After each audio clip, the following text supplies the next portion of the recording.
Hello, hello. Yeah, it's me, Dwarven Mustache. I thought I'd sort of do a bit of an update video.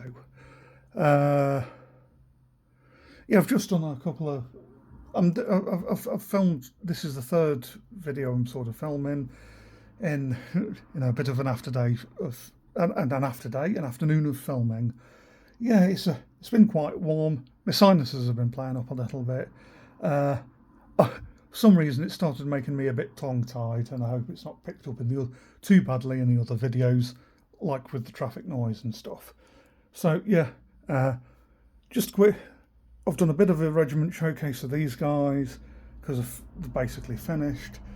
Uh, that's the wee filming setup, and did an unboxing of them. They're pretty good. Uh, if it's not up already, it'll be up soon for both these, and that you get a close look at both. And yeah, but I thought to do a bit of an update video. These are the. Uh, I got the. Well, I ordered these in February. I probably received these in early March, and these are all the stuff that I. This is all the stuff I got back then. Of course, I painted it up, and I've already finished some units and stuff. But yeah, uh, it was one of those things. I was going to start. I was going to concentrate on my dwarves because dwarven mustache. So what I did was I concentrated on the elves instead. Uh, I did a recent sort of video on some dragons I'd got. They're pretty nice, bit fragile. I'm going to have to varnish those up and be careful with them. The resin's a touch brittle, but that's the only real complaint I really got. I'm quite happy with them. Yeah. So yeah, I made another order of uh, Oathmark elves and stuff, but yeah, and I got some Reaper miniatures elf wizards and stuff, and yeah. Uh, but yeah, it's yeah. I've a couple of the things of. I keep getting distracted with wanting to do new army projects, and I need to keep on track. And even more recently, over say the last week or so, uh, as a bit of something to do, I yeah, I got really into the idea of getting Skaven because there aren't many Skaven armies out there anymore. Because in the old world, there seemed to be one of in that they are a legacy army, and they seem to be one of the they seem to be one of the less popular armies. I've not seen as much of Skaven as I have of probably most of the other armies. Uh, yeah,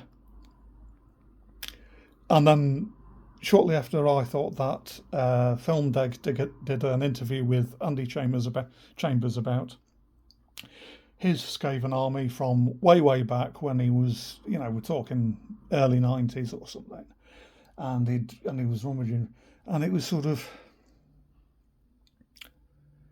yeah, I sort of got into the I got my head into I went, oh, I know, having an all metal Skaven army, that would be really fun. And I think I've got some ideas on how I could do make my own custom screaming bell and doom wheel, make them myself. So all I really need is, some like I could get things from Poundland or one of their competitors and get and craft together a doom wheel out of like cardboard tubs and blah blah blah blah blah blah blah blah blah, doing all of that. And I found some cheap actual bells that could act as a screaming bell for a grey seer. And yeah, I found some modestly priced metal Ratman from a not Warhammer that could act as Skaven, and I'm sorely tempted to get loads and loads and loads and loads and start a Skaven army. But Another thing I'd been thinking for about 2 months is, before I even concentrated on the elves, was that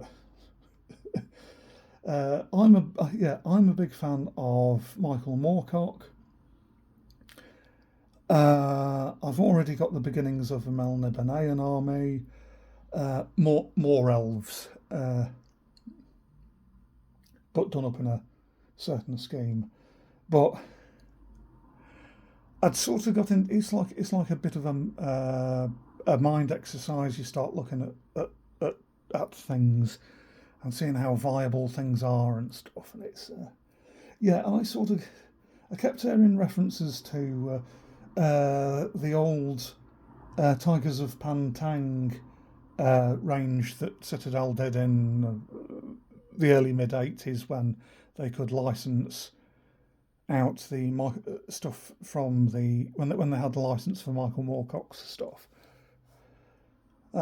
Mid 80s. I thought it was about 1984 that they did those, but it was. I think I found out a bit later on, it was about 1988. I think.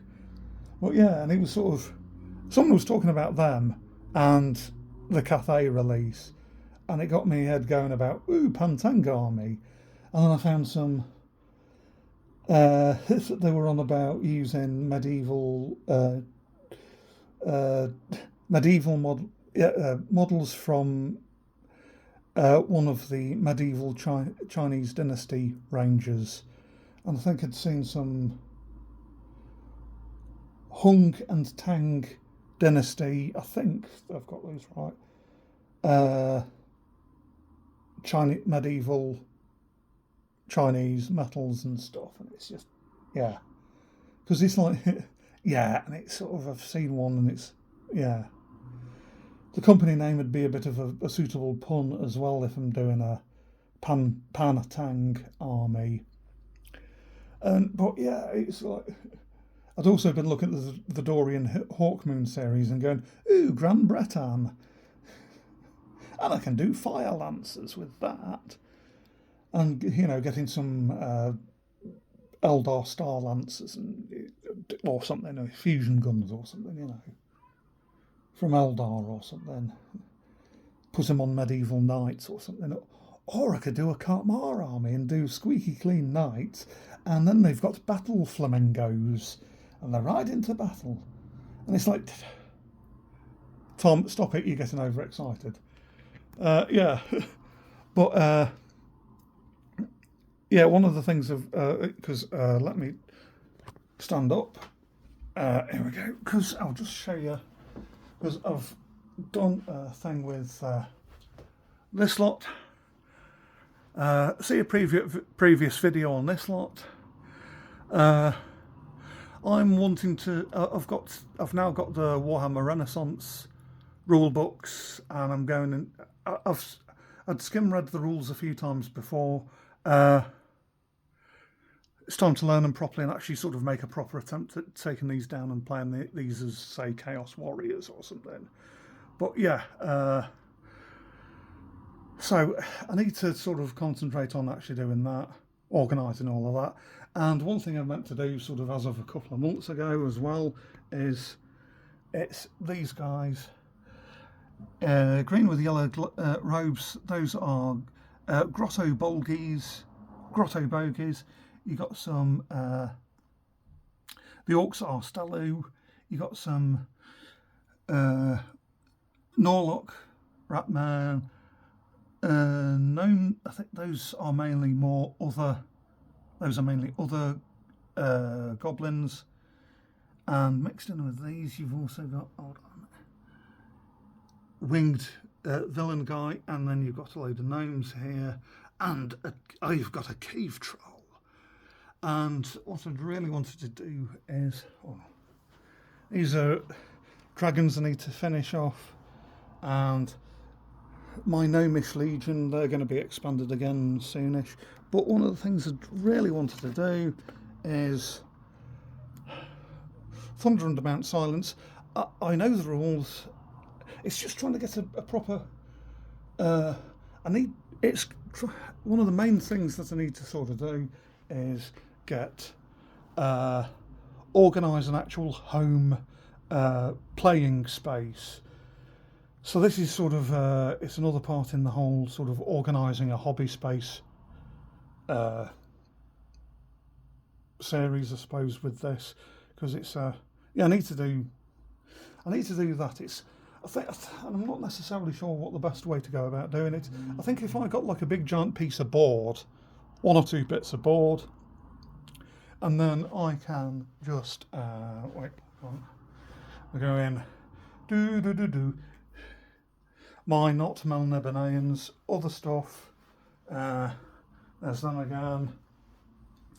But yeah, I've been doing some filming on here, and it's sort of bit of a table. Even if I just get like a 4x4 board that I can slip behind anywhere else, and then I can just put it on here, put some lightweight scenery on it, and then I can, yeah, like a whole 4x4 board or something, big bit of sturdyish bit of MDF, and then use that as a tabletop or something, or even just getting like a dining room tabletop or something that's light enough or something, and then sort of try and spread out with that. Yeah, or even sort of like a fold-up trestle table or something. Probably I need to look into doing that, so I've got an actual home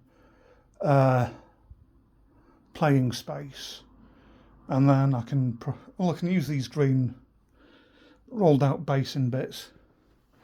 But yeah, those are for another video that I might have uploaded it by now, but I've already filmed it today, or it'll be shortly after this video. But yeah, I need to look out for that. So if you just so happen to know of any free 4x4 was it tabletops or big bits of board that are roughly 4x4 for doing smaller games on, then let me know. And if you know something that could be bought and delivered for tree fiddy, then that would be great. Yeah, and I've set myself up to start learning some games and stuff. It's like there's a club for the bigger games, and it's like that's a bit of a filming kerfuffle, because there's the local club. I could probably take a load of photos with that, and then make a video out of a photo montage or something, and then basically upload a load of do a montage where it's a load of photos of each turn, of each significant aspect of the battle, and narrate over the top. I've seen stuff like that before. I could go down to the club and basically take a load of photos and organise it that way for bigger battles. But I need to sort out doing some of the some stuff for smaller games and battles and things. It's like having like a 3-foot by 3-foot board or something, roughly 3 foot by 3 foot or 5 foot by 5 foot. That sort of rough sort of thing, and it's like just having a board top so I can slip it behind, say, a bookcase or something. And yeah, I need to organise doing that, and it's just actually sort of getting around to doing that. So yeah, but yeah, once I've organised that, because it's one of those things. It's sort of I've really wanted to start filming actual gameplay, and I keep meaning to. And it's just trying to get sort of a lot of the smaller fiddly things sorted out so I can actually start playing. Like, there's still a few sort of fiddly wee bits before I can start organising videos organised from going to the game club and stuff. And because it would be nice to try and organise sort of some Warhammer Renaissance stuff down at the game club. I need to do a shout out to who wants to learn Warhammer Renaissance, and then it's even if I do a sort of a game around sort of that, where it's sort of take a load of photos. There's like a big battle. We learn how to play it. Put the rules into practice. We learn as we play. I take a load of photos, and then I sort of basically report back, do a video reporting back on how it's gone, sort of thing, and that sort of thing. But yeah, that might go well, because I really want to do Thunder Under Mount Silence stuff. And it's just trying to get. Okay, yeah, it's like on a wee table here. That's only sort of, I don't know, it's a foot or two, so I can only do the smaller of the small games and stuff, and it's all right if everything dies after 10 minutes and stuff, but it's sort of, I've got enough models to do huge. I've got an extra tile stuff, and I need to get round to doing that, and uh, I should really ask a few people if they've got sort of spare bits of board or something, and go from there. I mean, I could use my crafting table, but that involves having to tidy up instead of just and getting a separate just tabletop board or something and just whipping it out and having it in the middle of the room. That might actually be. I think that's probably easier for me than a lot of stuff. Well, easier. Because I can slip that behind, say, bookcases or something. But anyway, I'm beginning to ramble. That's one of the things I'm now actually sort of concentrating on looking on. I'm going to attempt working more on the cavalry, and I'll do a video of their completion later on. I should work more on these elves, and my dwarves, and my Burgundians, and my Melnebenaians, and hopefully I'm not going to get distracted, because I've got another order of elves that I've not built yet. All in all, that's going to be quite a large army, and I should really sort of keep my mind on these instead of waffling off onto some other thing like Pantang army or Skaven or something. And I need to not do that, but it's all very tempting, and and then I'm doing a video in the Guinness World Book of Records for having the biggest pile of potential in the world. And it's I'll probably call the video that biggest pile of potential in the world. Verified by Guinness World Book of Records. But it's I need to not get distracted by that. But in one sense,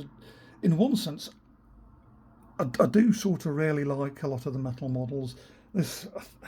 In one sense, I think I prefer working in metal models because there's something a bit more reassuring and a bit more suggestive of the old school and a bit suggestive of it's like, even just the weight is a bit more reassuring, and it's like these are actually because I do my bases. I put a lot of basing on these. There's a good amount of weights to those and stuff. But Anyway, I'm blathering on. I need to shut up now. So I'll shut up, and I'll say, but lastly, stay safe, stay groovy. Insert catchphrase here. Bye.